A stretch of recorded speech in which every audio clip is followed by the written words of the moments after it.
ਬੰਦਾ ਦੇਖਿਆ ਤਾਂ ਉਹਦੇ ਹੱਥ 'ਚ ਥੋੜ੍ਹੀ ਜਿਹੀਆਂ ਫਿਉਣੀਆਂ ਸਨ, ਕੋਈ ਦੋ ਕੁ ਚੀਜ਼ਾਂ ਹੋਰ ਸਨ। ਜੁੱਤੀ ਉਹਦੀ ਪੁਰਾਣੀ ਸੀ, ਕੱਪੜੇ ਥਿਗੜੀ ਉਹਦੀਆਂ ਪੁਰਾਣੀ ਸੀ। ਮੇਰੀ ਨਾਕਸ ਅਕਲ ਨੇ ਗੱਲ ਆਖੀ ਕਿ ਇਹ ਨਾ ਇੰਝ ਲੱਗਦਾ ਜਿਵੇਂ ਧੀ ਦੀ ਦਿਨ ਚੱਲਾ। ਮੇਰੀ ਜੇਬ 'ਚ 2500 ਰੁਪਇਆ ਸੀ। ਮੈਂ ਜਾ ਕੇ ਉਹਦੇ ਕੋਲ ਗਿਆ, ਮੈਂ ਸਲਾਮ ਲਿਆ ਉਹਦੇ ਨਾਲ, ਮੁੜ ਦੱਸ ਰਿਹਾ ਕਿ ਮੈਂ ਕਿਹਾ ਇੱਦਾਂ ਲੱਗਦਾ ਜਿਵੇਂ ਮੇਰਾ ਭਰਾ ਹੀ ਦਿਨ ਚੱਲਾ। ਉਹਨੇ ਕਿਹਾ ਹਾਂਜੀ ਹਾਂਜੀ। ਕਹਿੰਦਾ ਜੀ ਤੁਹਾਡੀ ਆਵਾਜ਼ ਸੁਣੀ ਆ। ਮੈਂ ਕਿਹਾ ਜੀ ਮੇਰਾ, ਉਹਨੇ ਕਿਹਾ ਹਾਂਜੀ ਮੇਰਾ ਪੁੱਤਰ ਵੀਡੀਓ ਵੇਖਦਾ, ਮੈਂ ਤੁਹਾਨੂੰ ਵੇਖਿਆ ਹੋਇਆ। ਮੈਂ ਕਿਹਾ ਧੀ ਦਿਨ ਚੱਲਾਂ ਦਾ? ਹਾਂਜੀ। ਮੈਂ ਕਿਹਾ ਅੱਛਾ ਮਾਸ਼ਾਅੱਲਾ। ਮੈਂ ਮੁੰਡਾ, ਮੈਂ ਕਿਹਾ ਜੇ ਬੁਰਾ ਨਾ ਮਨਾਵੇ ਤਾਂ ਮੈਂ ਵੀ ਤੇਰੇ ਨਾਲ ਟੁਰ ਚੱਲਾਂ।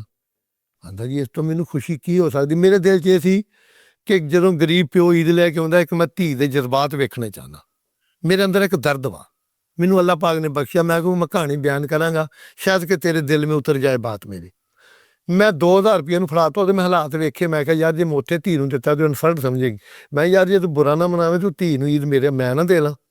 ਆਖੇ ਜੀ ਕੋਈ ਵੰਡਿਆ ਨਹੀਂ, ਬੰਦਾ ਉਹ ਚੰਗਾ ਸੀ। ਮੈਂ ਉਹਦਾ ਹੁਣ ਪਿੰਡ ਵੀ ਨਹੀਂ ਦੱਸਣਾ, ਉਹਦਾ ਨਾਮ ਵੀ ਨਹੀਂ ਦੱਸਣਾ। ਮੈਂ 2000 ਰੁਪਏ ਜੇਬ 'ਚ ਪਾਤਾ, 500 ਰੁਪਇਆ ਮੈਂ ਕਿਰਾਇਆ ਰੱਖ ਲਿਆ।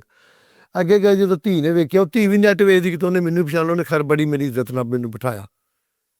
ਜਦੋਂ ਪੁੱਤਰਾ ਉਹਨੇ ਮੈਂ ਧੀ ਦੇ ਚਿਹਰੇ ਵੱਲ ਵੇਖਿਆ, ਮੈਂ ਜਦੋਂ ਮੈਂ ਅੱਖੀ ਉਹਦੀਆਂ ਤੱਕੀਆਂ, ਉਹਨੇ ਪਿਓ ਦੇ ਪੁਰਾਣੇ ਕੱਪੜੇ ਵੇਖੇ ਤੇ ਜੁੱਤੀ ਪੁਰਾਣੀ ਦੇਖੀ, ਅੱਥਰੂ ਮੈਨੂੰ ਵੀ ਆ ਗਏ।